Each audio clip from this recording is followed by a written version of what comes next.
Episode 1. The Portrait That Never Smiled.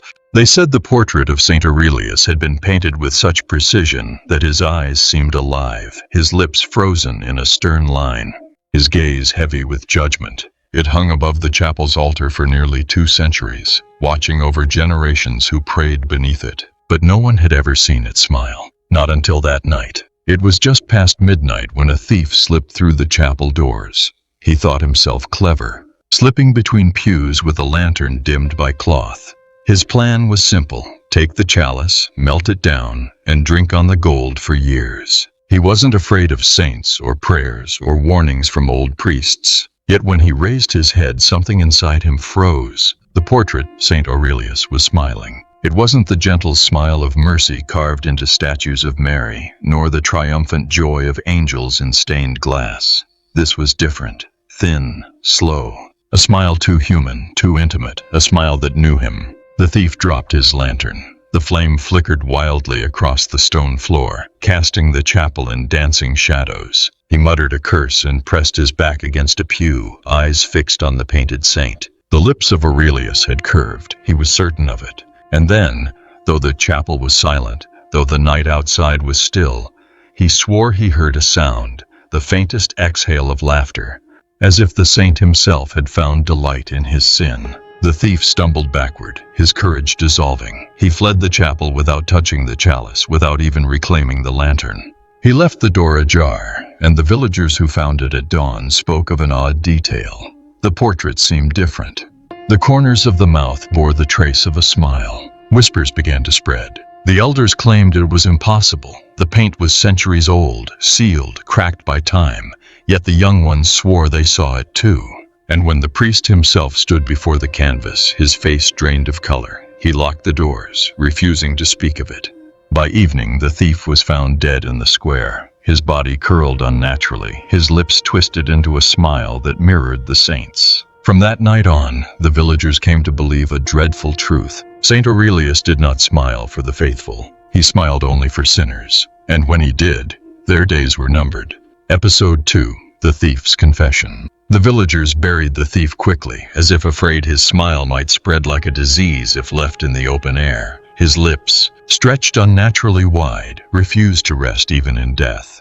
Mothers crossed themselves, children whispered prayers, and the priest ordered the body sealed beneath stone. But rumors, unlike corpses, cannot be buried. By dusk, men and women gathered outside the chapel, whispering of what the thief had seen. They said he had run straight from the altar into the priest's home, pounding on the door with shaking hands. The housekeeper swore she heard his voice quiver through the walls. "Father, forgive me." The saint smiled at me. Inside the confessional, the thief begged for absolution. His words tumbled out like stones. The chalice he had planned to steal, the nights of deceit, the blood on his hands from a crime long hidden. The priest listened in silence, gripping the wooden screen between them. And then, as the thief gasped for breath, it happened. A sound that did not belong in that chamber. It was not the trembling voice of the sinner. It was not the weary sigh of the priest. It was laughter, soft, measured, chilling. The thief froze. The confessional darkened, though no candle had been extinguished.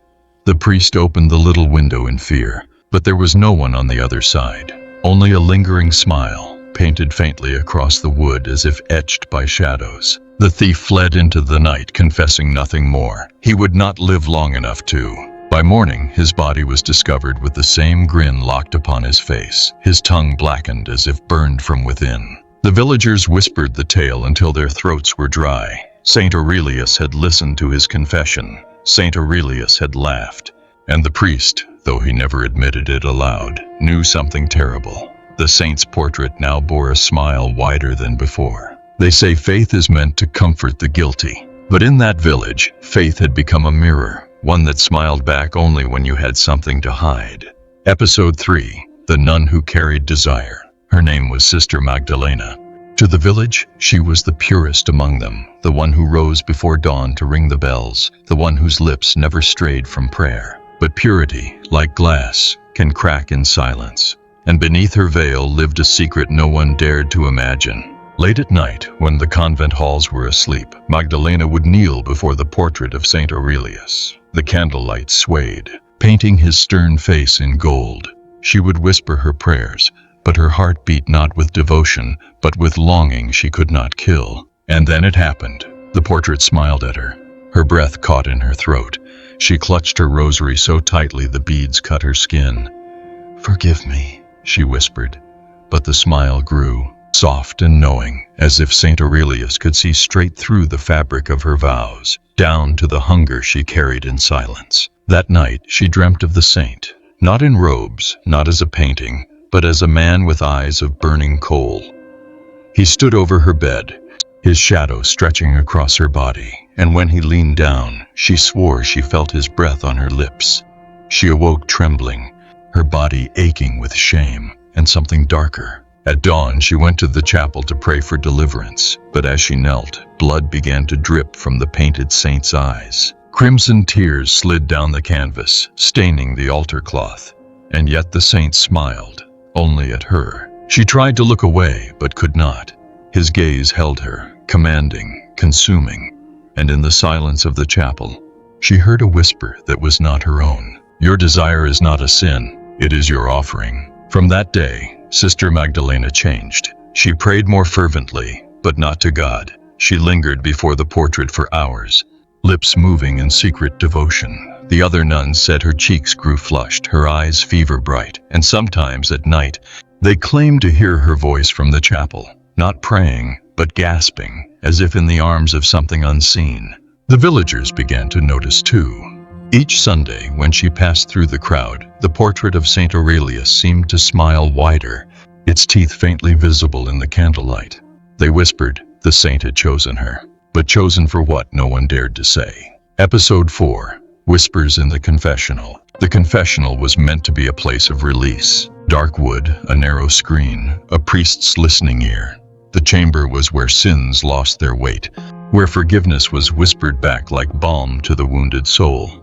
But in Aurelius's chapel, the confessional became something else. It began with a farmer's wife. She slipped inside one evening, kneeling in the close, suffocating dark. She pressed her forehead to the wood and confessed her envy, her bitterness, the unholy thoughts she held for another man.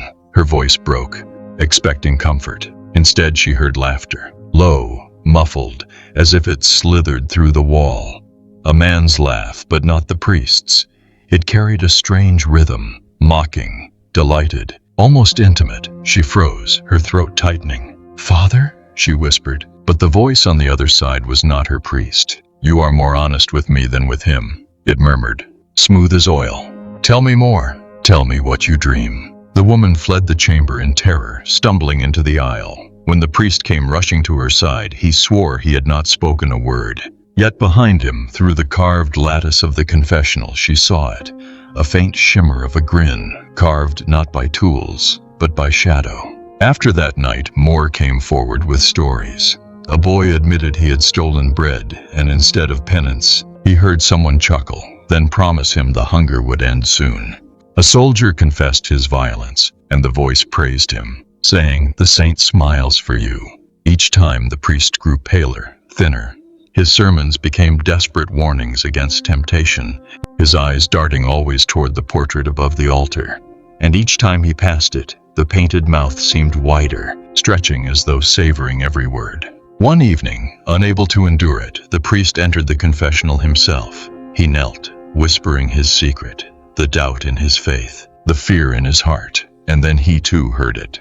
Not laughter this time, not a whisper, but a voice, breathing against the screen, saying his name, slowly, lovingly, before finishing with a promise.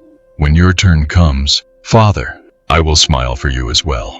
The priest staggered from the chamber, trembling, his hands stained where he had clawed the wood. And behind him, in the silent church, the villagers swore they heard the sound again, a man's laughter rolling through the pews like incense.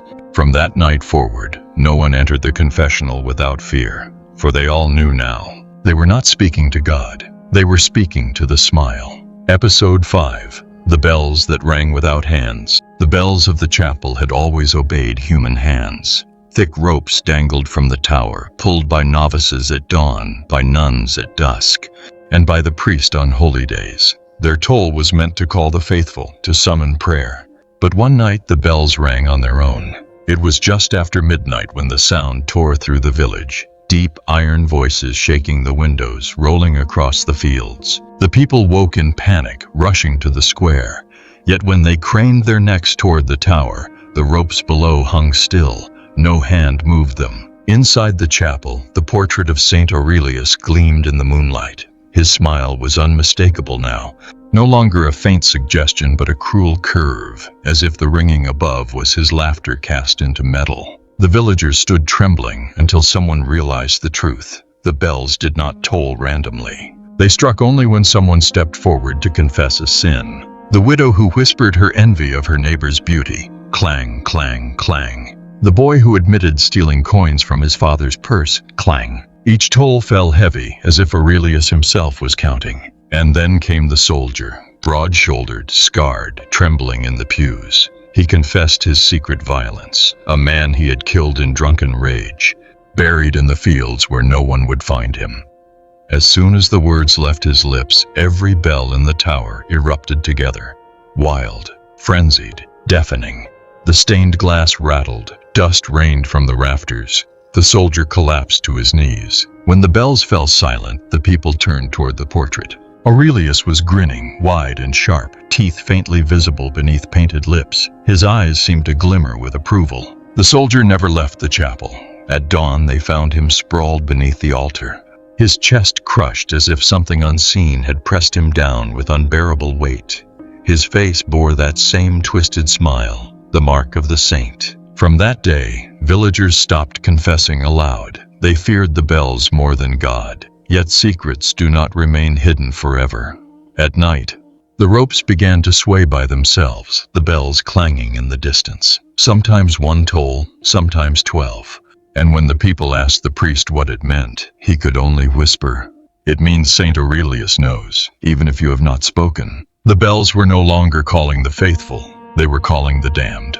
Episode 6, The Boy Who Saw Too Much. He was only 10 years old, small, curious, with a face still untouched by guilt. His name was Matteo, and unlike the others, he had no sin heavy enough to haunt his sleep. His crime was only this: he liked to wander where he was not meant to. One evening, after the bells had tolled without hands, Matteo crept into the chapel. The air was thick with candle smoke, the pews deserted. He tiptoed down the aisle until he stood beneath the towering portrait of Saint Aurelius. He expected sternness, judgment, maybe even wrath. What he found was worse. The saint did not smile at him. Matteo stared, waiting, almost daring it to happen. He stuck out his tongue, whispered a bad word he had heard from older boys, even kicked at the base of the altar. But still, the painted lips remained flat, indifferent. A chill crawled down his spine. He realized, with the unshakable instinct of a child, that the saint's silence was not mercy, it was rejection. Matteo began to cry. His small voice echoed through the empty nave. "Why won't you smile at me?" And then, something strange happened. The candles around him sputtered out one by one, plunging the chapel into near darkness.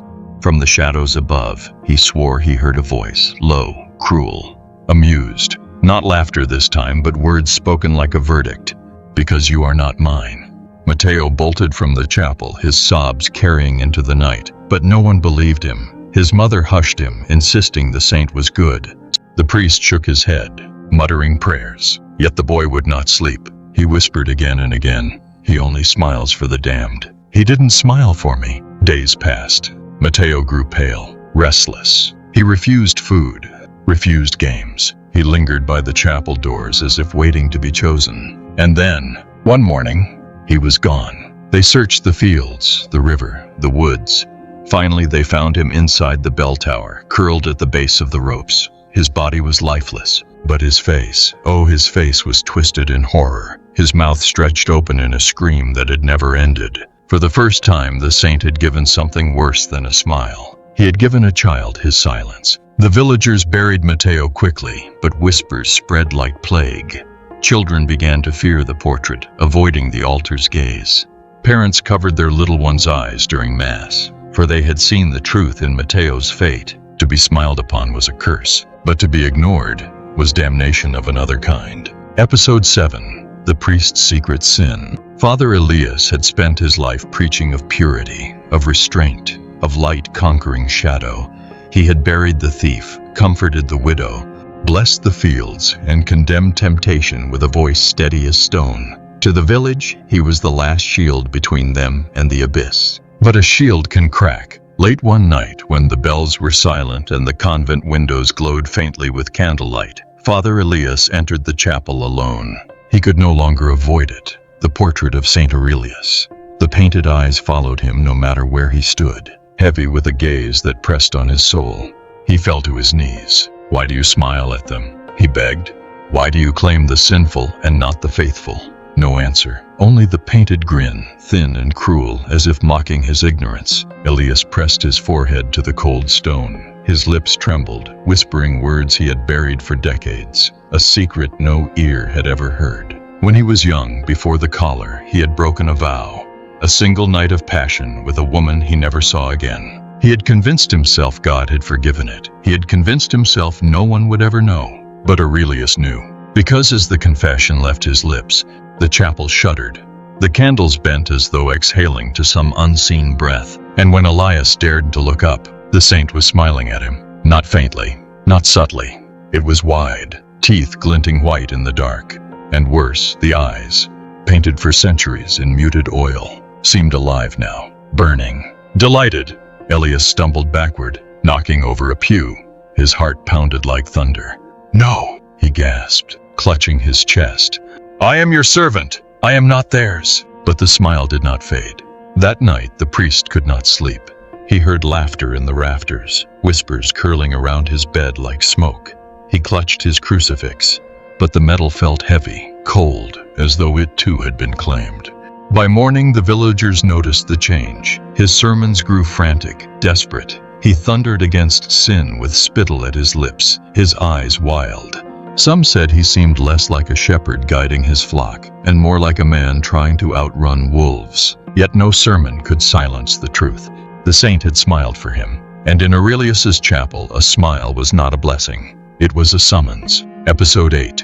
The Feast of the Dead. Every year, on the last night of October, the villagers gathered for the Feast of the Dead. Candles filled the chapel, their flames quivering like fragile souls. Names of the departed were read aloud, one by one, as the bells tolled a slow lament. It was meant to be holy. It was meant to be safe. That year, the chapel was more crowded than ever. Whispers of the saint's smile had spread far, but no one dared miss the feast. Perhaps they hoped the dead would protect them. Perhaps they feared what would happen if they stayed away. The ceremony began in silence. Father Elias, gaunt and trembling, lit the final candle at the altar. The statues of Mary and Joseph stood serene. The angels in stained glass glowed with soft colors. And then all eyes turned, as they always did, to the portrait of Saint Aurelius. At first, nothing. His painted lips lay still, his gaze sharp but lifeless. A sigh of relief rippled through the pews. But then, just as the widow spoke her husband's name, the change came. The corners of Aurelius's mouth lifted, slowly, deliberately. The congregation froze. The widow's voice died in her throat. The saint was smiling. And this time, it wasn't faint. It stretched across his painted face, a grin wide enough to bear teeth. Candlelight shimmered on the canvas, making the eyes look wet, alive, and hungry. The bells above rang without hands, not the gentle toll of mourning, but a violent clamor, as if the dead themselves were clawing at the ropes. The sound drowned out the prayers. Mothers clutched their children, men gripped their hats. Then came the horror. Those who had once spoken of seeing Aurelius smile, the thief, the soldier, the nun, each name was called during the ceremony. And when it was, the corpse beneath the earth answered. Their coffins split. Their bodies, long buried, rose with faces twisted into the same grotesque smile. The villagers screamed. They fled the pews, but the doors slammed shut, trapping them inside. The risen dead moved not with anger, but with reverence. Their heads bowed toward the altar, toward the portrait, toward the saint who had claimed them. And Aurelius, oh Aurelius, his grin widened further, stretching beyond what paint should allow. His teeth gleamed bright, sharper now, and for one awful moment every soul in that chapel felt it. They were not mourning their dead. They were joining them. When dawn came, the chapel was silent. The candles burned down to wax stubs, the doors creaked open, and those who entered swore the pews were empty, save for rows of figures seated perfectly still, smiling in unison at the altar. The Feast of the Dead had become a feast for the saint. Episode 9. The Saint's Forbidden Gospel. The chapel was quiet after the Feast of the Dead, but it was not peace that lingered. It was the silence of a predator waiting in the dark. Father Elias had not left his chamber in days. He locked the door, sealed the windows, and covered the crucifix with cloth. Yet no matter how he tried to block it, he heard the whispers. They came at night, crawling through the walls like rats gnawing bone. "Read me, open me, proclaim me." On the seventh night, Elias could bear it no longer. He lit a single candle and unlocked the drawer beneath his desk. Inside lay a book he had sworn never to touch, the one hidden deep in the chapel's archives, bound in cracked leather, its title burned into the cover with letters no priest should ever pronounce. The Gospel of Aurelius. The first page was smeared with something dark, neither ink nor blood, but something older, something that still glistened as if wet. The words were not written in Latin, nor in any language Elias recognized. Yet as his eyes moved across the lines, the meaning came unbidden, forced into his mind like a brand against flesh, and the meaning was blasphemy. It told of a man who was not chosen by God, but who chose himself. A man who bled willingly upon the altar, not as a sacrifice, but as an offering to himself. It spoke of miracles twisted into curses, of blessings that rotted the soul. It claimed that the smile of Saint Aurelius was the seal of his covenant, every grin a contract, every gaze a claim upon the living. The gospel promised eternity, but not in heaven. Eternity in the flesh, eternity in hunger. Elias slammed the book shut, his hands shaking. But when he looked up, he realized he was not alone. The candlelight quivered, and in the corner of the room, the shadows rippled like water. From within them, a face emerged, pale, stretched, and smiling. Aurelius, not painted, not carved, but breathing. His lips parted, and his voice was the echo of the gospel itself. "Preach me, Father. Let them hear my truth. Let them smile as I smile." Elias fell to his knees, his faith torn and trembling. He wanted to scream, but instead, against his will, his lips began to curl. The first sermon of the Forbidden Gospel had begun. Episode 10. The Village of Smiles. At dawn, the bells of San Aurelio rang without hands to move them. Their sound was wrong, too low, too slow, like metal groaning underwater. The villagers stirred from their beds, clutching their rosaries, but what they saw on the streets made them drop their prayers. Everywhere people were smiling. Not laughter, not joy, just a stretched, silent smile that pulled too wide, revealing gums that bled at the edges. Mothers stood at their doorsteps with teeth bared. Old men grinned through broken mouths. Children ran barefoot across the cobblestones, their eyes dull but their lips carved into grotesque crescents. Father Elias staggered out of the chapel, the Gospel of Aurelius still burning in his mind. He had read aloud the night before, only a fragment, only a few words, but already the seed had taken root. The village had heard without hearing, obeyed without choice. "Elias," a voice purred. He turned, and there he was. Saint Aurelius walked among them, not as a ghost, not as a statue come alive, but in flesh. His robes shimmered as though dipped in ash and oil. His face was serene, radiant even, but the smile, oh, that smile split his cheeks as though it had been carved there with a knife.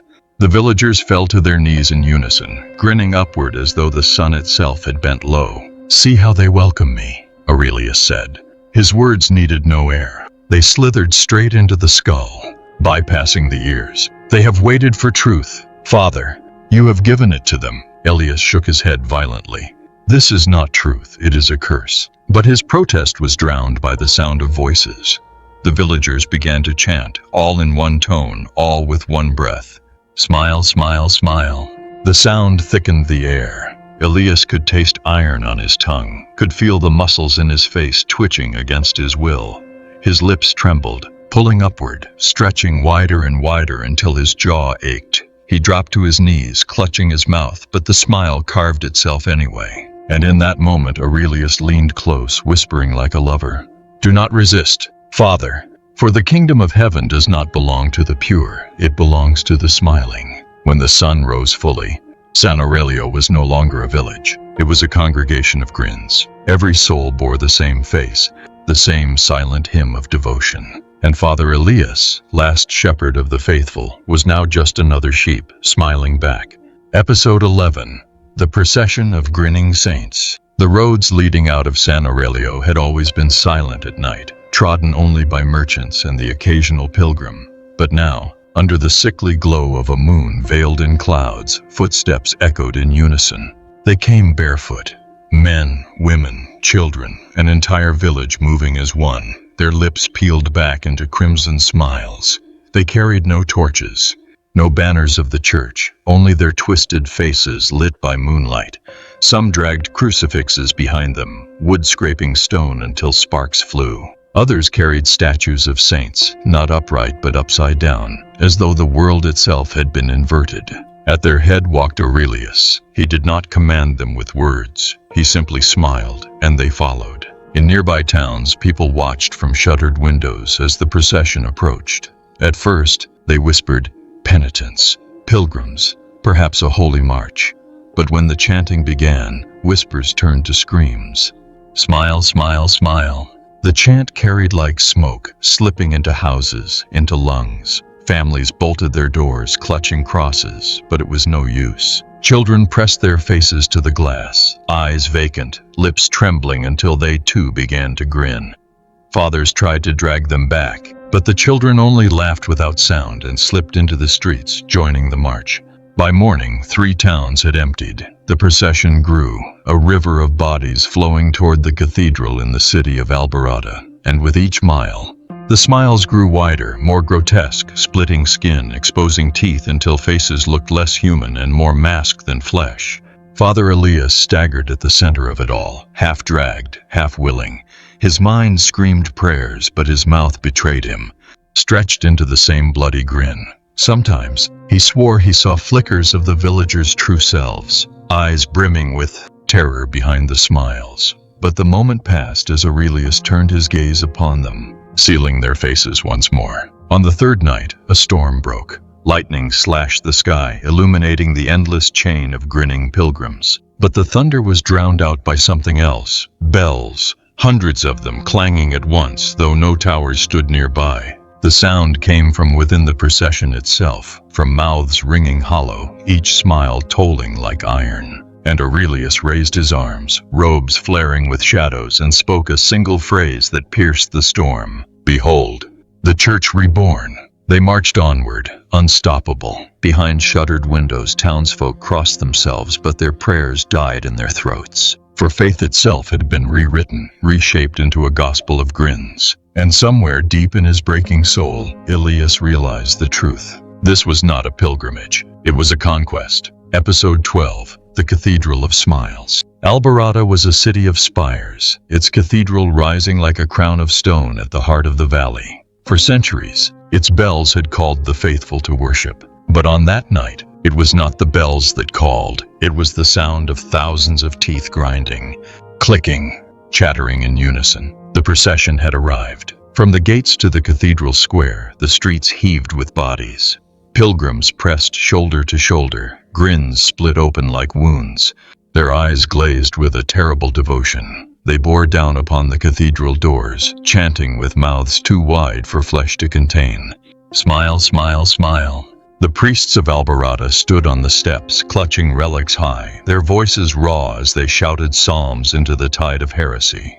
But the holy words wilted in the air, drowned beneath the sea of grins. One by one the priests faltered, their voices cracked, and when Aurelius ascended the steps, they dropped their relics, as though compelled by invisible hands. He did not need to touch the doors. They opened for him, groaning like ancient wood that had been waiting centuries for this moment. Inside, the cathedral flickered with candlelight. Shadows stretched long across the pews, and there, at the altar where the crucifix once hung, Aurelius raised his arms. "This house," he intoned, his smile gleaming like a blade, "is no longer his, it is ours." The congregation flooded in. Statues of saints trembled and cracked, their faces collapsing into grotesque grins carved by unseen force. The painted Christ above the altar bent, twisted, and his lips curled upward in mockery. Stained glass wept, the colors melting into rivers of red and gold. At the center, Father Elias fell to his knees. His body was shaking, his jaw locked in that cursed grin. But his soul, his soul fought like a drowning man gasping for air. "Elias," Aurelius whispered, his voice coiling like smoke. "You brought me here. You preached my gospel. Now, lead my church." For one fleeting second, Elias saw the faces behind the smiles. Not joy, not devotion, but terror. Every villager, every child, trapped in their own bodies, puppets of a gospel they never chose. He felt their silent screams clawing through the air. And he realized, if he obeyed now, if he bowed, there would be no salvation left in the world. So he did the only thing left to him. He opened his mouth, not to smile, but to scream. A scream that tore from his throat like thunder, a scream that shattered candles and rattled the stained glass. For a moment, just a moment, the congregation faltered, the smiles cracked, the chant broke. But Aurelius only smiled wider. "Then scream," he said softly. "Scream forever." And the Cathedral of Alborada became the first shrine of the smiling church. Episode 13, The Pope Who Wouldn't Smile. Word travels fast in Rome, but never had a message been carried with such fear. From Alborada to the Vatican, couriers arrived trembling, lips stitched with silence, unable to describe what they had seen. They only left one mark upon the parchment, a crooked crescent, the outline of a grin. In the Apostolic Palace, Pope Adrian IV read the reports with a face of stone. Around him, cardinals shifted uneasily, their whispers snapping like dry twigs. Some urged excommunication, others spoke of crusade, but all fell silent when the Pope raised his hand. "We do not war against a man," he said, his voice low, "but against a saint." The chamber shivered. For to name Aurelius as a saint was blasphemy, yet already his name was spreading like fire across Europe. Pilgrims whispered of miracles in the streets, of faces healed, of bodies cured, though all who received the blessing returned home wearing that same terrible grin. At night, Pope Adrian prayed before the great crucifix in St. Peter's Basilica, his knees cracked against marble, his lips moving in desperate Latin. But even here, even in the heart of Christendom, the shadows bent strangely. He could feel eyes watching him from the corners of the chapel. Then came the sound, a chattering, faint but insistent, like teeth grinding behind the walls. The Pope lifted his head. Across the nave, a statue of St. Peter had changed. Its lips, once solemn, were now curved in a stone smile. The marble teeth gleamed as though wet. "Not here," Adrian whispered, fury rising in his chest. He stood, gripping his staff, his voice shaking the empty basilica. "Not here. Rome will not grin for you." The air thickened. From the shadows, Aurelius emerged. His robes dripped black, as though soaked in oil. His smile was endless, his eyes gentle, almost kind. "Holy Father," Aurelius murmured, "even you will bow, even you will smile." But Adrian did not falter. His lips remained firm, pressed into a line that had weathered decades of temptation and heresy. "I will not." For the first time since his resurrection, Aurelius's grin flickered, just slightly, like a candle caught in a draught. The Pope lifted his staff high, and the crucifix above the altar seemed to blaze with sudden light. The basilica walls shook. For a heartbeat, the grinding teeth fell silent. And in that silence, Adrian whispered the words Rome had been waiting for. "Then I will stand against you." The battle between the Vatican and the Saint of Smiles had begun. Episode 14, The Siege of the Vatican. Rome had been besieged before, by kings, by emperors, by armies, but never by saints. They came not with swords, but with smiles. The pilgrims of Aurelius, thousands strong, marched across the hills toward the eternal city. Their bare feet struck the stones in perfect unison, their jaws stretched open in grotesque crescents. They carried no banners, only crucifixes turned upside down and statues whose faces had been carved into grins. The first night they camped outside the walls, the people of Rome heard it, the chanting, "Smile, smile, smile." The sound rattled through aqueducts and catacombs, seeped into chambers where popes had been buried for centuries. Even the stones seemed to tremble, as if the very city feared contagion. Pope Adrian refused to retreat. From the balcony of St. Peter's, he stood before the faithful, his voice defying the rhythm of the chanting outside. "They will not breach these walls. Rome belongs not to a grinning saint, but to the living God." The people roared in answer, but even as they shouted, their faces twitched. Mothers slapped their own mouths shut to keep their lips from curling. Soldiers tied cloth across their jaws, so no smile could betray them. Still, the pressure grew, an invisible tide pressing harder with each hour. On the second night, the gates shuddered, not from rams or fire, but from hands. Thousands of hands pressed against the iron, not striking, not pushing, only touching. Yet the metal began to bend, to weep rust like blood. Inside the Vatican, Father Elias knelt in the candlelit crypts. His body was weak, his face still scarred from the curse of smiling, but his will clung to the last thread of resistance. "Lord," he whispered, "if this is to be the end, let me burn before I bow." Above, thunder split the sky, but it was no storm. Aurelius himself had arrived. He stood before the gates of Rome, his presence a darkness brighter than lightning. His smile gleamed across the night as he raised his arms, and the pilgrims fell silent in awe. "Rome," Aurelius intoned, his voice rolling like thunder through the streets. "You have withstood kings. You have withstood plagues, but you will not withstand joy."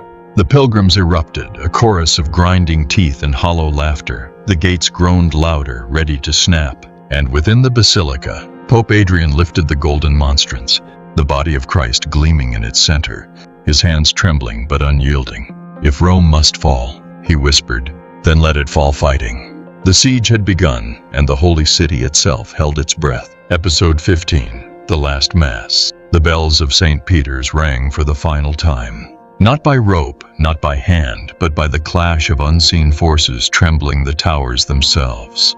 Their toll spread across Rome like a death knell, summoning every soul, faithful and fallen alike, into the shadow of the basilica.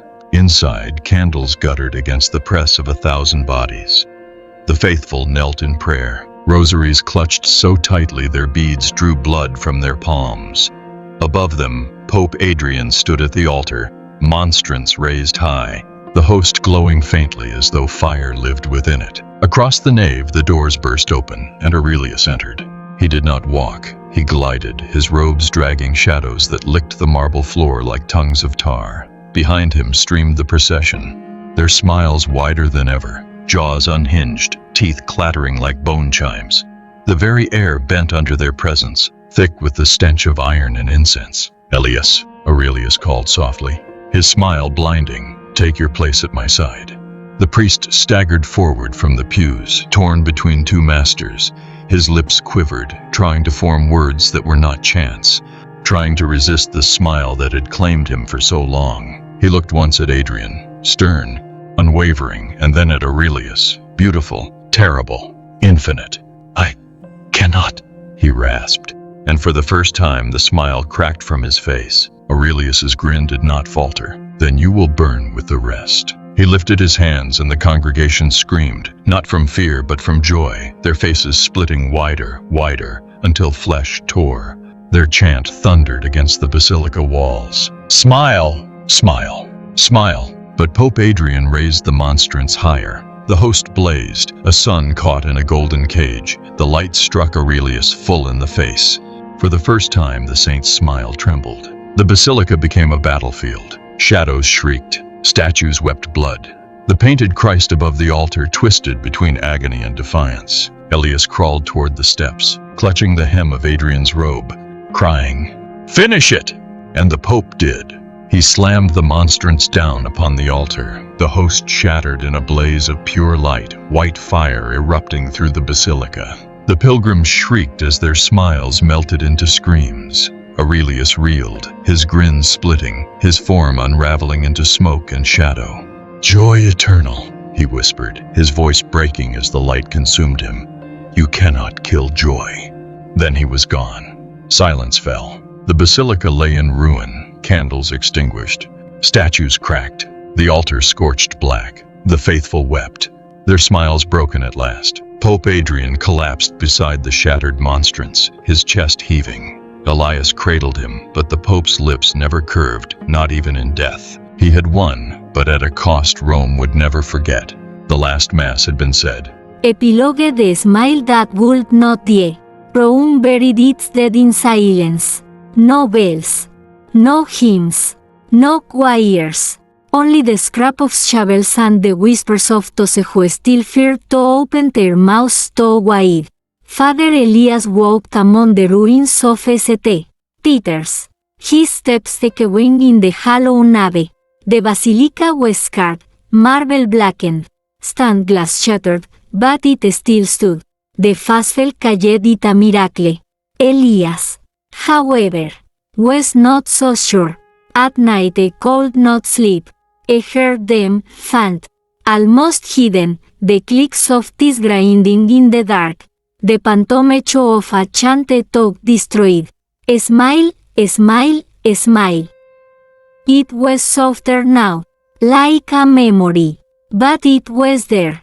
In the CRYPT beneath the basilica, Pope Adrian's body lay in a silk coffin. His face was serene, lips pressed in eternal defiance. Pilgrims came from across the world to kneel before him, calling him the Pope who would not smile. They said his fight had ended the heresy. They said Aurelius was gone. But one night, as Elias prayed by the tomb, a drop of moisture fell upon his folded hands. Startled, he looked up. The stone above the coffin was wet. A crack had formed, sin as a hairline fracture, and from it seeped something dark, not blood, not water, something thicker, gleaming in the candlelight. Elias reached out trembling fingers, touched it, and recoiled. It was tar that smelled faintly of incense, and when he looked back at the coffin, he swore he saw it, used for a heartbeat. Pope Adrian's lips curling upward. A smile. The priest staggered backward, his breath catching in his throat. He wanted to scream, to call the guards, to summon the cardinals, but he did nothing. He only pressed his own lips shut so tightly they bled. For he knew, the church had not ended Aurelius, it had entombed him, and the stone, like flesh, can crack,